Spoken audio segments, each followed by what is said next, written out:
Hello， 大家好，我係雲文子師傅。今日以奇門遁甲同大家講下馬年3個最弱嘅生肖，就係屬馬、鼠、兔嘅朋友。屬馬嘅朋友，值太歲再加刑太歲，運勢好多阻滯，又冇貴人相助。注意轉工嘅機會好微，財來財去，投資好容易失利㗎。可以帶翻啲羊、虎、狗嘅飾物去化解翻，或者着翻多啲黑色同紅色嘅衫都可以改善㗎。屬鼠嘅朋友沖犯太歲，運勢會承受難以估計嘅衝擊，加上冇乜貴人，好大壓力，好容易犯錯。至於愛情運都係比較多波折，情緒好容易受到影響。正偏財咧都係比較弱㗎，大家可以帶翻一啲喉嚨嘅飾物去化解翻犯太歲。至於催運嘅顏色就係紅色同埋啡黃色嘅。屬兔嘅朋友破太歲，運勢不足，未輸人已經輸陣，要等到下季會有高人出嚟指點你。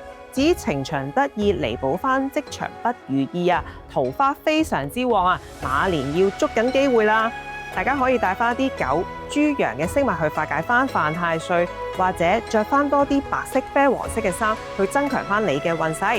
呢3個犯太歲嘅生肖適合休閒簡約嘅打扮，運勢可以改善㗎。